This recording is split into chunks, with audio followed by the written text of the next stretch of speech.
दो काम, और जब तक नहीं होंगे दोनों काम हम नहीं करेंगे विश्राम, और जब हो जाएंगे दोनों काम तब फिर बोलेंगे जय श्री राम, जय श्री राम, जय श्री राम।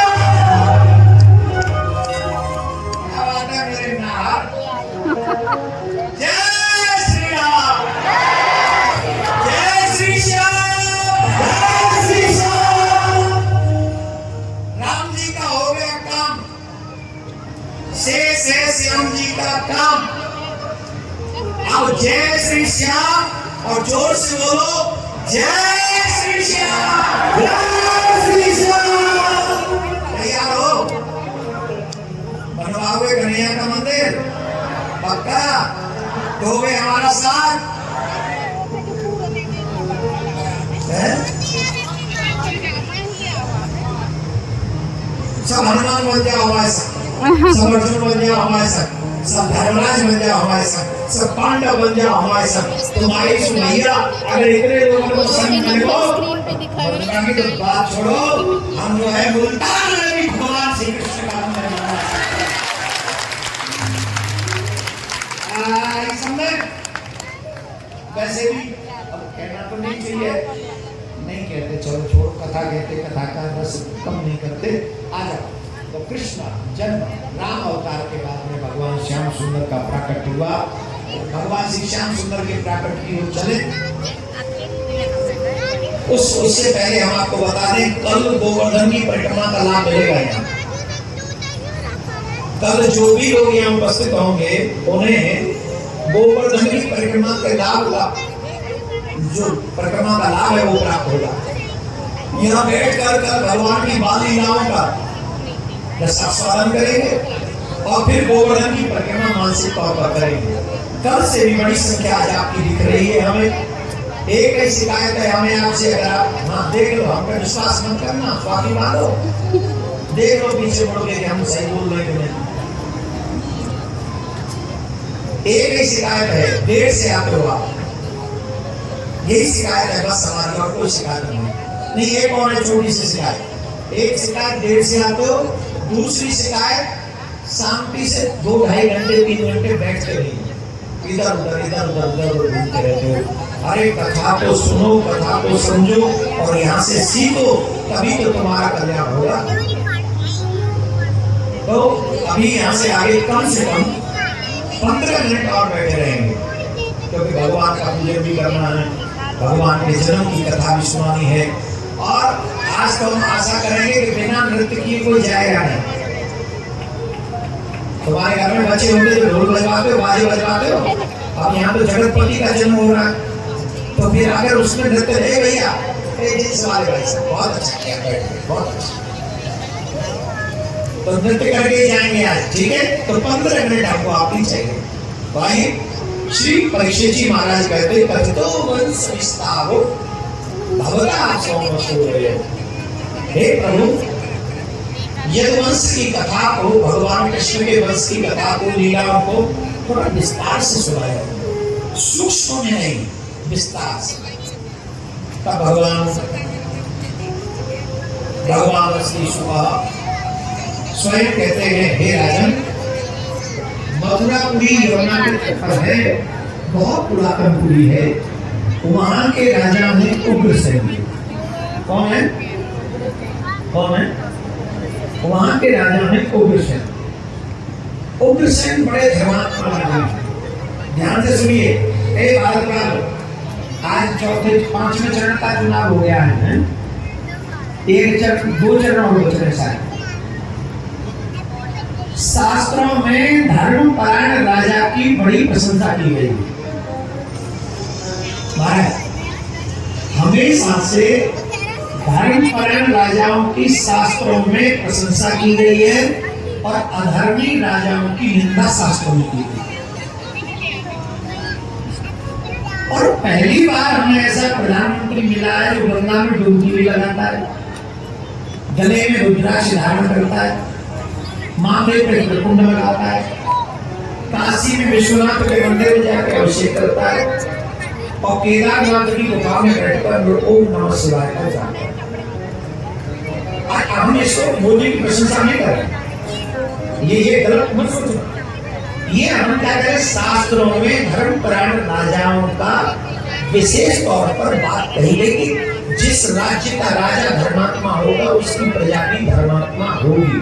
और आप पिछले 10 सालों से देखिए, हम सनातनियों में धर्म जगाए किस वजह,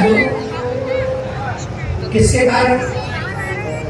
अगर पहले ही प्रधानमंत्री मंदिर जाकर त्रिपुंड लगाते तो आज मोदी जी को इसलिए नहीं देता, समझ रहे नहीं?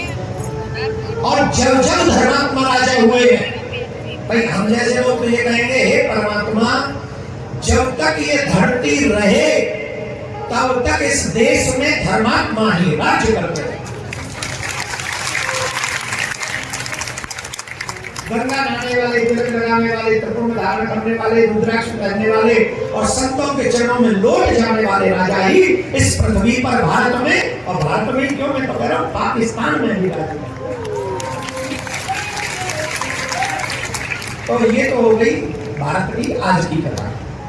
अब चलते उस कथा की ओर। तो वसुदेव जी महाराज का विवाह देवकी जी के साथ में कंस ने किया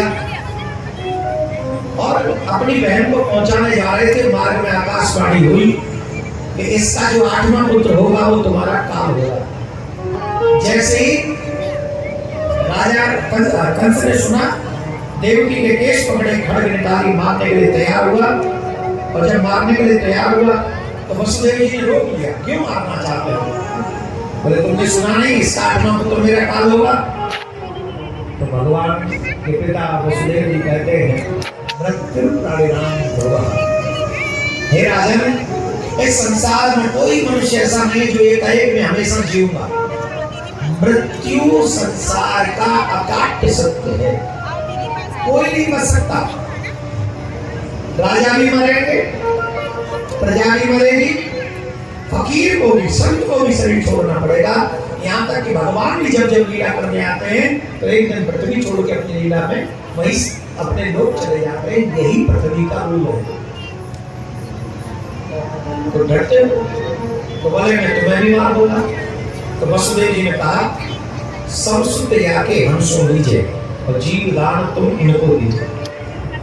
मैं फिर कह रहा हूँ, स्त्री वध सबसे बड़ा पाप है, बाल वध सबसे बड़ा पाप है, ब्रह्म वध सबसे बड़ा पाप है और गौ वध सबसे बड़ा पाप है। 4 वध कभी नहीं होना चाहिए पृथ्वी पर। और जब 4 वध होते हैं तो पृथ्वी भी कांप जाती है। शिशु की हत्या कभी नहीं करनी चाहिए, न गर्भ में न बाहर। आजकल की तो जननी शिशुओं की दुश्मन बन रही है। कितना भ्रूण हत्या करा लेते हैं हमको। शिशु का वध जब होता है पृथ्वी कांप जाती है। कंस ने मात्र 6 बच्चे मारे थे, पृथ्वी कांप गई। और गौ का रूप बनाकर वसुदेव जी का ब्रह्मा जी के पास में पहुंच गई। ब्रह्मा जी नारायण भगवान के पास पहुंच गए शंकर जी के साथ। तब भगवान ने कहा, चिंता मत करो, मैं मनुष्य रूप धारण करके मानव लीला करने आ रहा हूं और मैं पृथ्वी को सुख दूंगा और इस दुष्ट का वध कर दूंगा। तब भगवान 7वीं संतान के रूप में से संतान श्री बलराम जी यहाँ लगा कि गर्भ क्षीण हो गया। महायोग माया के प्रभाव से रोहिणी जी ने वसुदेव जी की दूसरी पत्नी थी, बलराम जी का प्राकट्य वहां होगा। से संतान बलराम जी महाराज का। बोल बलराम जी महाराज की। 8वें की बारी है, कन्हैया की बारी है। दोनों हाथ जोड़ो। कंस ने पहला सख्त कर दिया कारागार में। अभी अचक चढ़िया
आप लोग खड़ी हो गई। अगर आप इस उत्सव का पूरा आनंद लेना चाहते हैं तो मेरा निवेदन है आप बैठ जाओ, सिर्फ 10 मिनट और बैठ जाओ, इतना आनंद आएगा कि जितने भी भक्तवृंद यहाँ पर पांडाल में बैठे हैं, आप सब शांति के साथ बैठे रहेंगे, क्योंकि अभी तो बधाइयों का आनंद लेना बाकी है।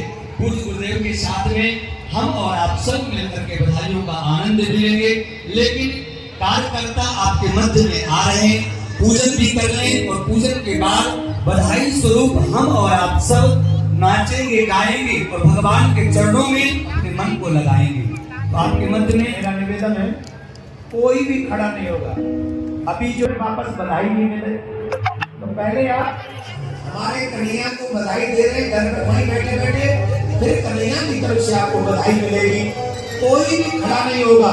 यहाँ मैया यशोदा और बाबानंद हमारे मंच पे आ गए हैं, बाबा बैठ जाएंगे और आप लोग भी बैठ जाएं और साथ में ये बधाई का एक भजन गाएंगे। मेरे साथ 2 मिनट का ये भजन है, सम्मिलित कराएंगे महाराज जी।